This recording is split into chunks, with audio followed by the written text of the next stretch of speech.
The latest round of cuts includes 780 flight attendants and several hundred ground service workers and reservation sales agents. The cuts came at Northwest bases around the country, a sign of the brutal economic environment of the U.S. airline industry. It is yet another action we feel that we have to take in order to assure the long-term viability of the airline. It's very unpleasant. It is something that is probably the hardest thing that any management would have to do, but nonetheless it's a step we feel has to be taken. Northwest Airlines laid off 2,100 last year as part of its highly publicized financial problems. The Airbus bases in Duluth and Hibbing remain a go, but Duluth Mayor Gary Doty's State of the City speech tonight reflects changing expectations. The Northwest Airlines maintenance base is still a viable project, and we will continue to plan for its development. However, we cannot depend on one project to make or break Duluth's future. The optimism and excitement of a year ago has long since tempered. Well, I think it shows that the company is trying its best to balance its budget and to try to get out of this horrendous deficit struggle that has been taking place with Northwest and with every other airline. Northwest is calling these latest cuts temporary furloughs. They promise these people will be the first hired back when and if the airline industry picks up later this year. Dave Jensch, News 6.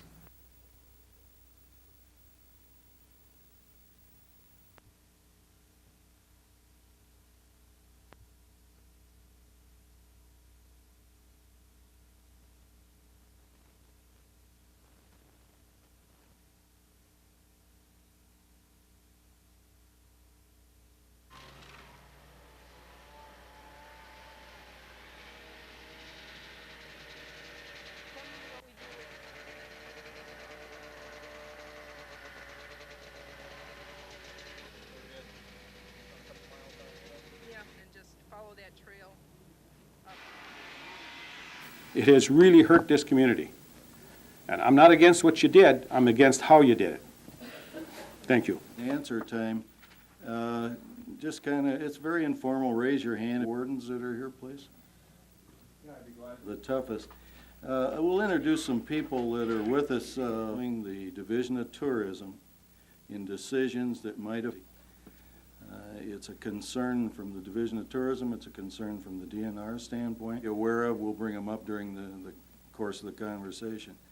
Kind of way we'll work it is when it comes down to the question and answer time, just kind of, it's very...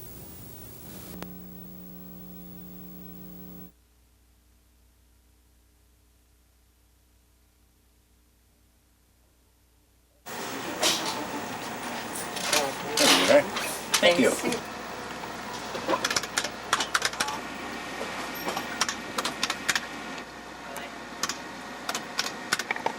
Yes.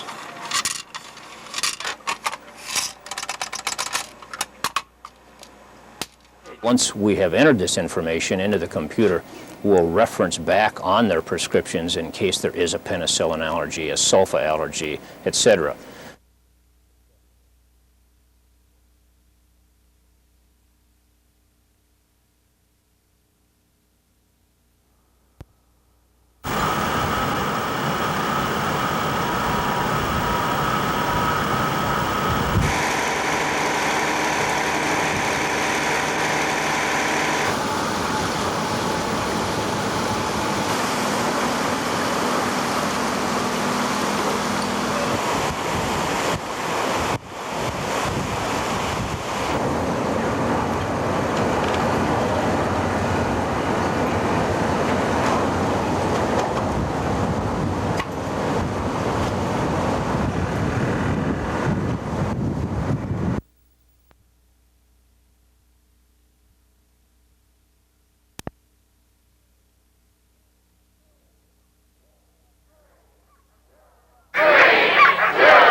At the start of the John Bear Grease Sled Dog Marathon, the teams are fired up and ready to go. But a third of the way into the race, it's a different story. Today, Curtis Gagne pulled into the Sawbill checkpoint with his team. His dogs were exhausted and hungry after a grueling 100-mile run. Confidence wavers at times when you see the condition of the dogs, but I have confidence that they're going to rebound. Oh, that's looking good, huh? Coming off the trail, the first priority for any musher is their team. The dogs are immediately examined by one of 4 veterinarians at the checkpoint. When they're coming through the checkpoint, we look to see how the dogs look. If they're pulling well, if they're lame, if they look real tired. The dogs are then bedded down for a 6-hour layover and served up a hot, high-calorie meal to help the animals regain their strength. The musher usually, they take care of the dogs first, and then they go and get some sleep and food if they have time. But you have to do the dogs because the musher can't pull the dogs down the trail. Along with making sure the dogs are in good physical condition, mushers here say maintaining a positive mental attitude is also key to maintaining a healthy team. Boy, you sleepy now. That's what the McKenzie brothers think. They say food and water just isn't enough. Oh, heck yeah, that's probably the most vital nutrient is a liberal amount of love, you know. So it's food and water and lots of love. That way when, you know, the going gets rough, they know you're their friend. But sometimes you have to leave a friend behind. Despite good care, this dog has become injured, preventing him from joining his team, who's ready to move ahead. Oh well, maybe next year. Near Tofty, Amy Rutledge, News 6.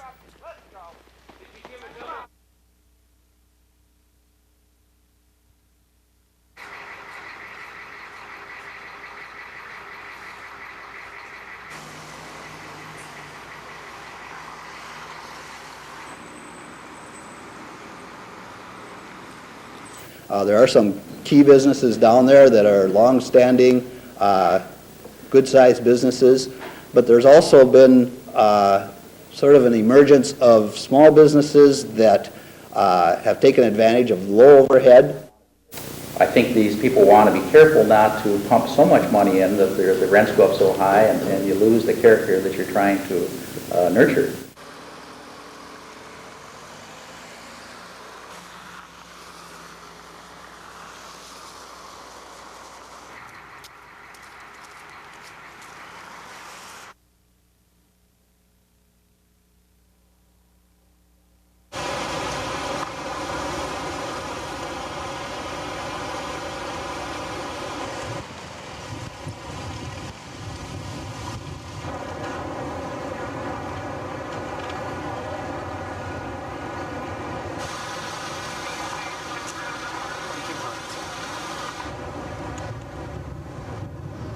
The nice part of that is that it's primarily labor expense. These are all very high-paying jobs. They're highly skilled labor, and the jobs pay well. It's a definite benefit to the economy.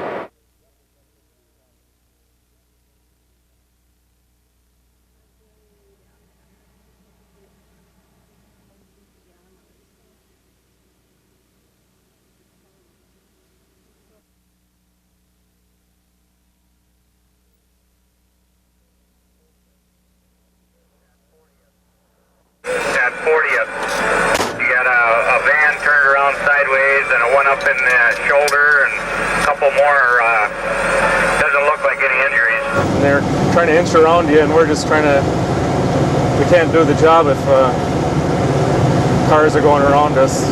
Like this morning, we had 3 trucks in a row. We just have to keep going, otherwise we don't get anything done.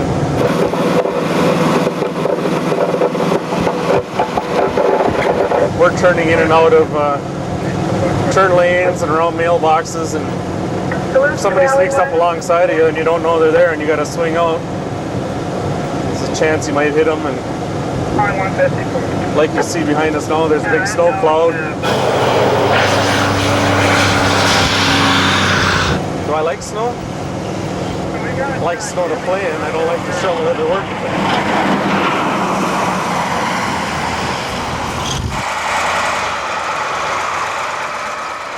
We basically work an 8-hour shift.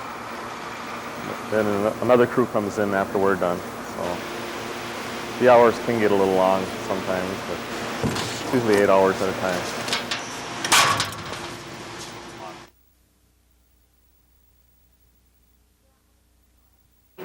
Yeah, I don't know. R5 is just that's the kind of format that we He was a reporter. he wouldn't say it, but, you know, pass out pamphlets, things like that, but we do not. I think that's really important because they need to know, the people that elected them are letting them know exactly where they stand on issues and what we expect them to do for us.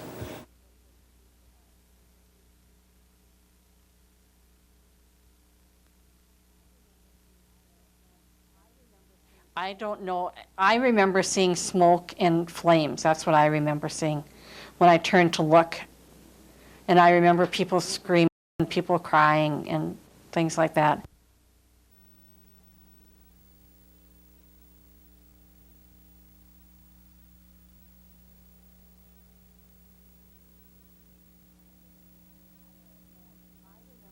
I don't know. I remember seeing smoke and flames. That's what I remember seeing when I turned to look.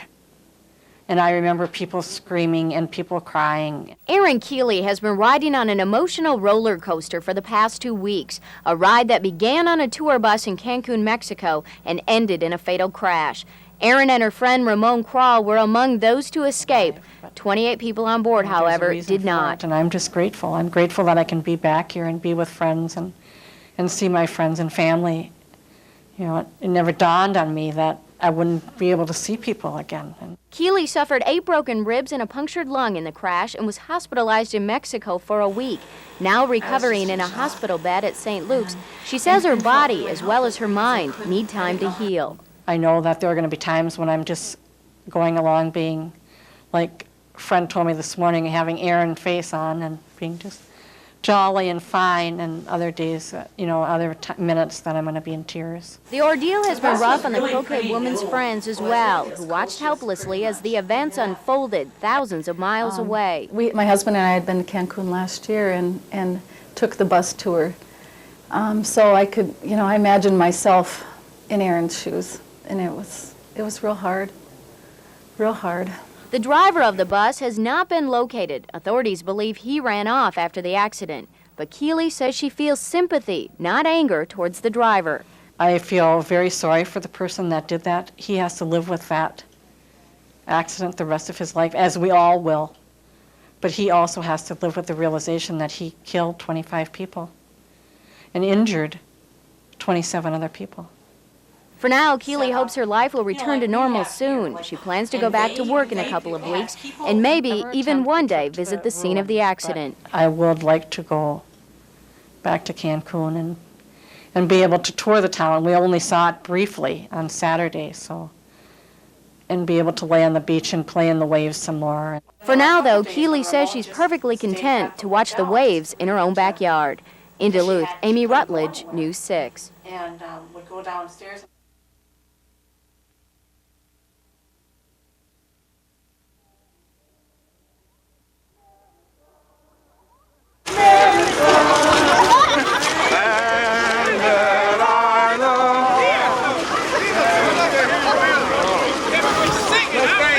It's not really a black thing anymore. It's about people caring and loving one another, and I think that means a whole lot.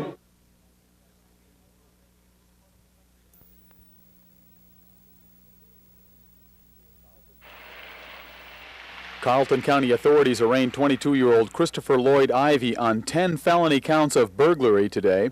Charges of sexual misconduct are expected tomorrow. Ivy was arrested Thursday night after a Scanlon family reported someone was attempting to get into their home. Our officers, deputy sheriffs, and the Scanlon police and the Cloquet police all got there, and because we live in northern Minnesota with snow on the ground, they were able to track him. And they tracked him for a substantial amount of distance and time, but were able to apprehend him. 2 girls had been sexually assaulted at the home last summer. Officers said Ivy fit the description of the suspect, so he was arrested. An investigation over the past few days has turned up details deputies never expected. Authorities say Ivy would repeatedly enter homes here in Scanlon, often while the family slept at night, and take small pieces of video equipment and tapes, and sometimes cash. Ivy kept the merchandise. Investigators are taking it back to homeowners for identification. Many never knew anyone had been in their homes. Well, we've been working on this type of a case in Scanlon since last summer. We had a couple of assaults that happened in Scanlon, and we've done quite a lot of work in that investigation. Sheriff's deputies have been working day and night to put together enough evidence to bring charges. They believe Ivy may have been involved in crimes in 3 other states and in Germany. They hope to begin working with authorities there this week. In Scanlon, Dave Jench, News 6.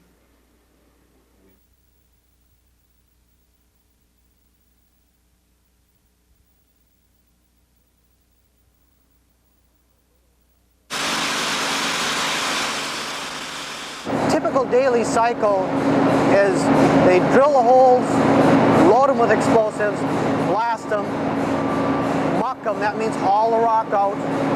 Then they go back in and put the rock bolts in the ceilings and the walls, shotcrete it, and then start all over again. Debris from the last blast has been cleaned up. Support rods were pounded in, concrete was sprayed on the walls, and now new holes for explosives are being made. You see the outer pattern, or the orange line that went around, that's the perimeter. And they drill holes approximately 2 feet apart. Now that's to control where it breaks. We're within half a foot on all the rock excavation. Depending on the rock, the joints, different rock structures and formations, but we're within a half a foot most everywhere. The tunnel is marked with a laser beam, a modern-day chalk line. After the holes are drilled, explosives are packed into them. The workers leave the tunnel, and the switch is thrown.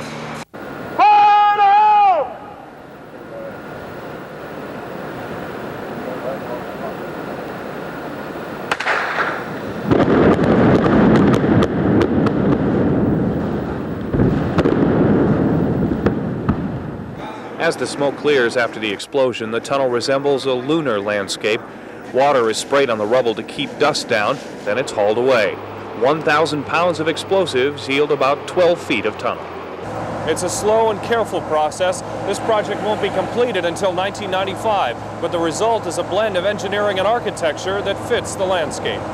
When completed, the Silver Cliff Tunnel will resemble its neighbor, the Lafayette Tunnel, 2 miles to the north, and become the gateway to Lake Superior's North Shore. Near 2 harbors, Derek Hines, News 6.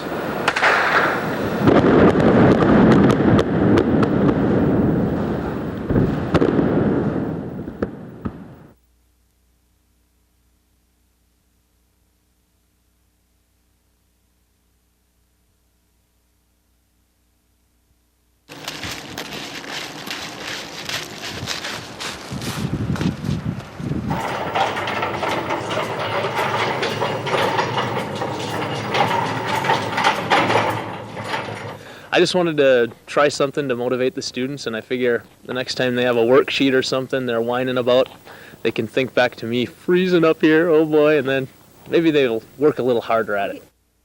If you can stay, I could make you some. Okay.